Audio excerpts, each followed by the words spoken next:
Halo, aku Nada, masih di channel Radio Suara Horor.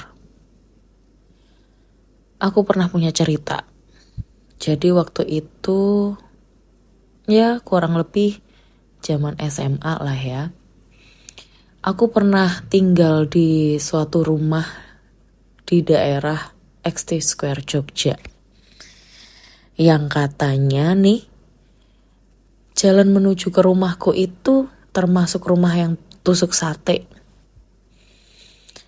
Waktu itu aku tinggal bangunan rumah itu sudah jadi dan di belakangnya itu tuh ada kos-kosan perempuan. Semua berjalan baik-baik aja sampai suatu hari itu terjadi. Aku gak pernah mengenal satupun anak kos-kosan karena ya memang aku tidak mengurusi kos-kosan itu secara pribadi ya maksudnya. Dan juga waktu aku tuh habis untuk sekolah, ya lebih banyak keluar dari rumah lah gitu katakanlah. Nah, suatu malam, waktu itu kan aku posisinya itu ya gak capek-capek juga sih. Dan kamar aku itu ada di lantai 2. Jadi ini ceritanya kamar aku tuh tingkat gitu. Nah, kamarku itu bersebelahan sama kamarnya kakakku. Jadi aku benar-benar di kamar itu sendiri, kakakku sendiri. Di depan kamar itu kayak ruang TV gitulah untuk kita biasanya kalau kerja kelompok dan lain sebagainya gitu. Nah, suatu malam itu aku jam 3 pagi itu kebangun gara-gara aku tuh kebelet banget pengen buang air besar. Ya udahlah, aku dengan santainya ya dan setengah sadar juga sih waktu itu. Aku pergi ke kamar mandi. Dan karena posisi kamar mandi itu deket sama jendela, yang mana jendelanya itu menuju ke kos-kosan itu. Jadi ya kayak udah mepet aja gitu. Nah, lagi asik-asiknya nih buang air besar di jam 3 pagi. Tiba-tiba ada yang manggil namaku. Nada. Dan suara ini adalah suara perempuan. Aku yakin banget di jam segitu gak mungkin ada yang masih bangun. Karena itu ya bisa dibilang selama itu anak-anak kosan itu gak ada yang pernah begadang. Di atas jam 11 lah itu udah sepi banget.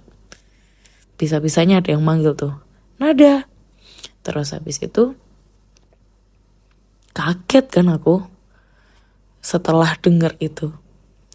Untungnya di saat itu tuh aku gak nyaut kayak apa gitu atau gimana gitu ya. Aku gak menanggapi panggilan itu.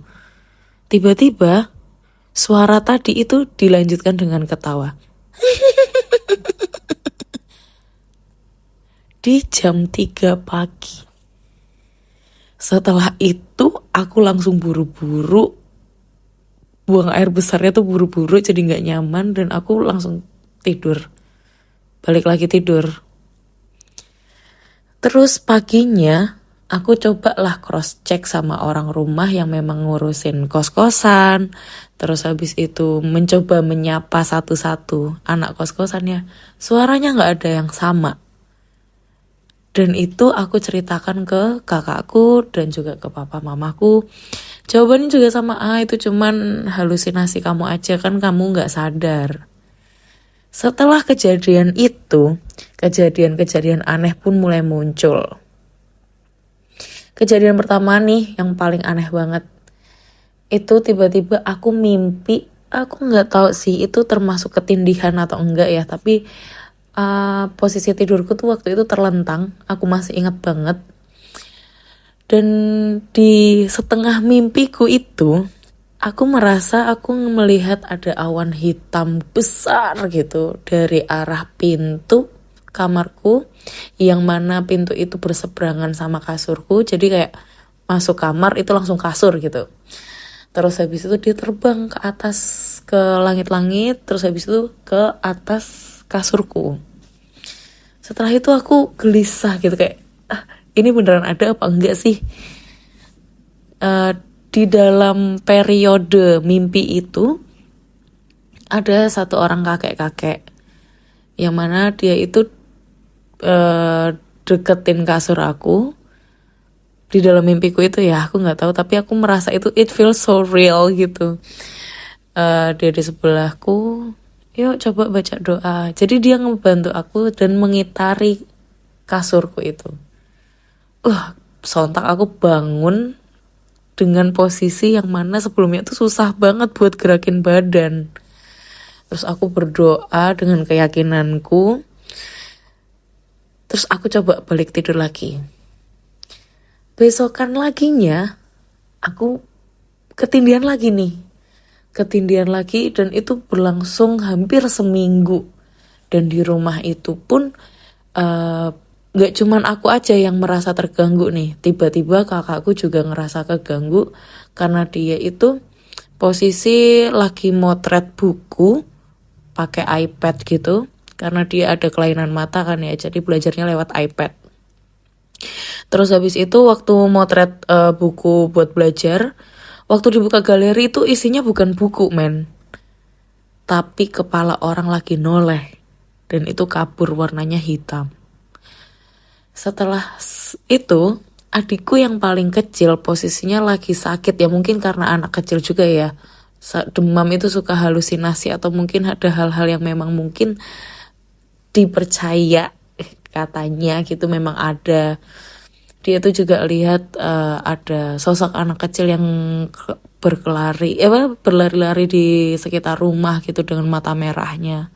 Cuman aku tuh nggak pernah melihat wujudnya secara langsung gitu nih. Sampai puncaknya adalah aku tidur ketindihan lagi yang kesekian kalinya, dan yang ini yang paling serem gitu. Katanya kan orang kalau ketindihan gitu nggak boleh tidur telentang tuh, harus miring ke kanan atau miring ke kiri gitu kan. Yang penting nggak nindihin jantung atau gimana lah. Gitulah waktu itu ya, aku dengan kepercayaanku itu. Nah, di saat aku mengalami ketindihan itu, aku menggerakkan badanku itu udah nggak bisa. Aku coba melekin mataku pun juga udah sulit banget. Sampai akhirnya kebuka sedikit, aku ngedenger suara. Terus itu ketutup lagi mataku. Aku coba melek lagi dikit sampai aku bisa ngeliat depanku. Ada tangan yang menutup telingaku, dia bergeser. Yang mana di tangan itu tuh kayak seolah-olah menutup telingaku atau menahan kepalaku gitu. Dan di sana ada rambut panjang. Dan ada rambut panjangnya. Itu hal yang terserem yang pernah aku lihat. Ya walaupun itu cuman ngintip ya, karena mataku itu gak bisa aku buka.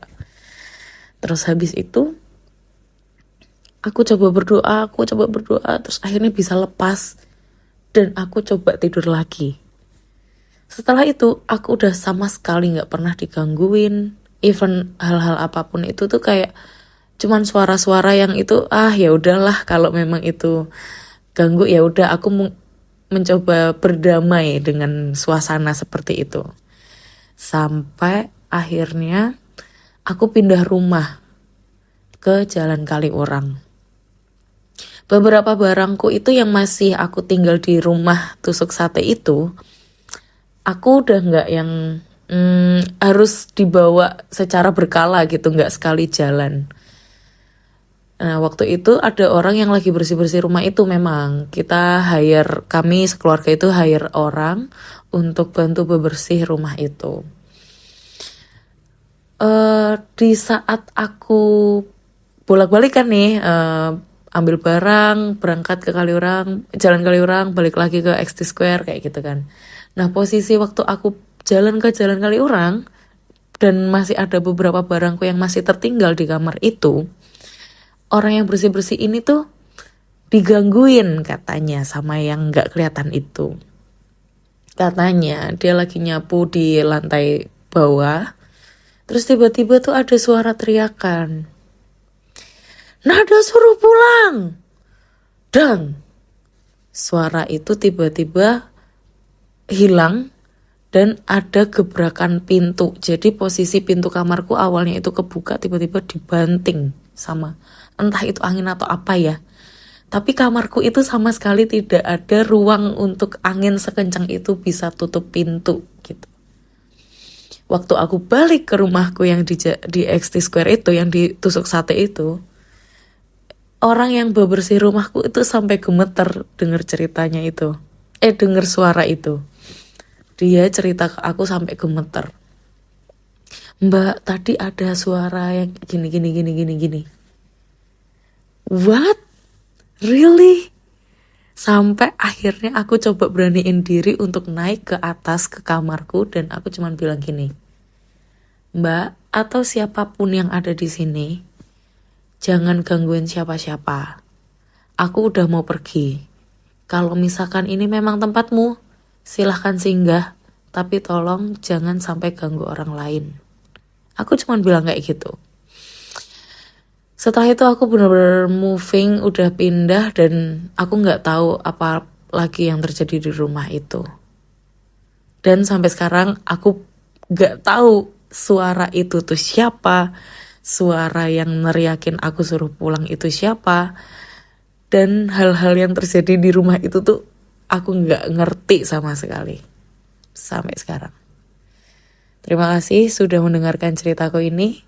Jangan lupa like, comment, share, dan subscribe channel Radio Suara Horor. Terima kasih.